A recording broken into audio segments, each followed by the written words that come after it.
Thanksgiving is a wonderful holiday, a chance for all of us to be with family and friends and be thankful for all we have.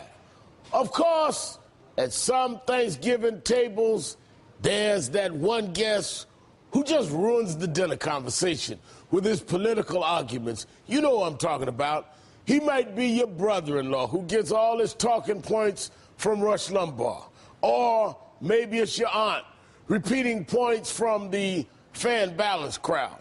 But if that happens at your table this year, don't get upset, don't get angry, don't take a swing at him with your drumstick. Just smile. Hit him with the facts. Rev Al's turkey tips.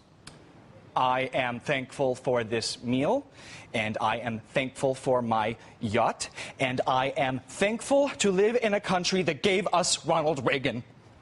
I miss him so much. Now, let me tell you something. There was a man. Ronald Wilson Reagan was a leader who knew how to run the economy. You didn't see him trying to raise taxes left and right like Obama. That guy's a bigger turkey than the bird on the table. If he tries that Reagan stuff, just ask him this. Are you talking about the Ronald Reagan who raised taxes 11 times? The same Reagan who is responsible for the largest peacetime tax increases in U.S. history. That Ronald Reagan. Now, giving him the facts should knock the stuffing out of him.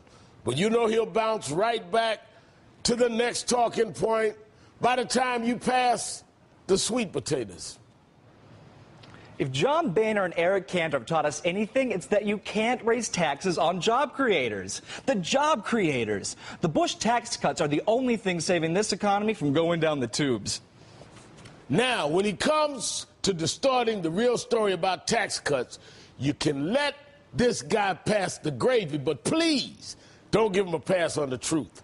Explain to him that the Bush tax cuts will add $420 billion to this year's deficit. That means they account for nearly 1/3 of our deficit every year. You remember the deficit, that's what we all want to lower. If we let the Bush tax cuts expire, they'd return to the levels seen during the Clinton administration. Remember what the economy was like then? More than 22 million jobs were created. But even then, chances are this guy just won't quit. His ideas are more half-cooked than Auntie's potatoes. You know what I like? I like marshmallows on my sweet potatoes, and I like Michelle Bachmann. Now, she is right about the war on terror. Obama's just handed over the interrogation of the terrorists to the ACLU. I mean, this guy's treating Al-Qaeda with kid gloves. Kid gloves? If they hit the president on national security, then just pull this clip out your DVR. Tonight, I can report to the American people and to the world that the United States has conducted an operation that killed Osama bin Laden, the leader of al-Qaeda. Then hand out the president's foreign policy resume. In addition to wiping out bin Laden, he also took out a top al-Qaeda terrorist and handled a mission in Libya which ousted Muammar Gaddafi. And oh yeah, he also announced the withdrawal of troops from Iraq. But knowing this guy, he'll want to hit you with the lazy argument. I heard the president called the American people lazy. I mean, what is he talking about? Well, I didn't actually hear him say that, but that's what my friend said. My friends over at Fox and Friends. That's where I get all my political facts from. I mean, what is it with Obama? Why does he just love to put down the American people? Put down the American people. Not so fast. What the president actually said. We've been a little bit lazy, I think, over the last couple of decades. We've kind of taken for granted, well, people will want to come here, and we aren't out there hungry selling America and trying to attract new businesses into America. He was talking about business practices, not individuals. In fact, in that very speech, he called Americans, quote, the best workers in the world. And when he's all tapped out, chances are he'll talk about the wealth gap.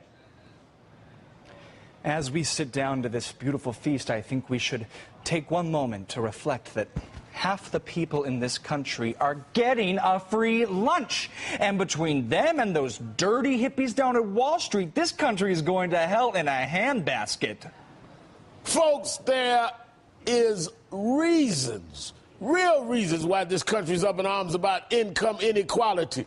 The richest 1% have seen their income grow 275% in the last 3 decades. The poorest in this country, they've only seen 18% growth. We've gotten less fair as a country, and no matter where you stand, that's not a good thing.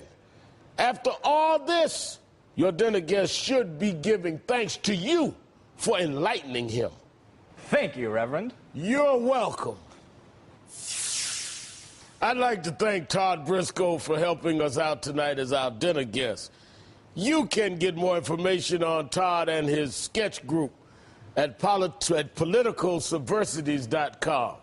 And we posted all of Rev Al's turkey tips at facebook.com/politicsnation. Bring them with you to your Thanksgiving dinner, just in case. I wish you a very safe and healthy Thanksgiving.